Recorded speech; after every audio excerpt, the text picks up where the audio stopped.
François-Marie Arouet, plus connu sous le nom de Voltaire, était un écrivain, philosophe et historien français du XVIIIe siècle. Il est né à Paris en 1694 et a été éduqué par les Jésuites. Voltaire est surtout connu pour son esprit critique, sa plume poétique et son engagement contre l'intolérance religieuse et le cléricalisme. Et il a écrit des poèmes, des récits, des tragédies et des ouvrages historiques et philosophiques. Ses œuvres les plus célèbres incluent Candide et les Lettres philosophiques. Voltaire a également défendu les droits de l'homme au bonheur. Il est considéré comme le premier intellectuel engagé et son influence sur la pensée française et européenne est considérable, notamment également car c'est un des philosophes des Lumières les plus influents et importants aujourd'hui. Le roman que j'ai décidé de vous présenter aujourd'hui est Candide.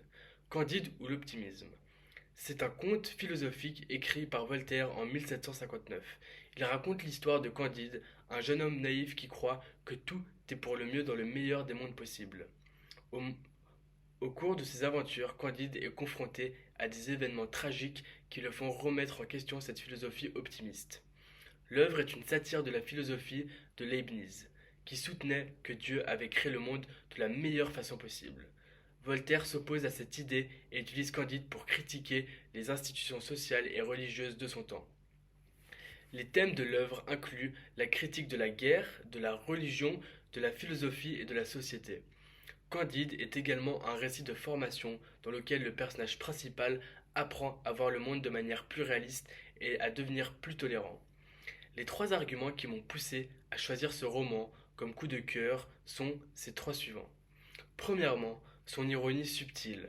La maîtrise de l'ironie par Voltaire dans Candide est exceptionnelle. Les retournements inattendus et les subtilités,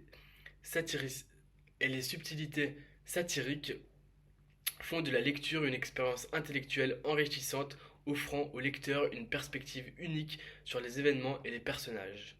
Ensuite, l'énergie narrative est dynamique. Candide est remarquable pour son rythme rapide et son énergie narrative constante. Les aventures de Candide s'enchaînent sans temps mort, créant un sentiment d'urgence qui distingue le livre et maintient les lecteurs intrigués de la première à la dernière page. Finalement, la dernière raison est sa résonance contemporaine.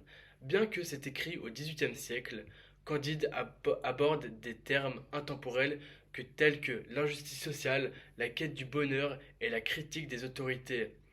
Les lecteurs contemporains trouveront des parallèles pertinents avec les défis actuels, ce qui rend le livre étrangement actuel malgré son âge, et auquel on peut aussi se retrouver et comprendre les idées de Voltaire.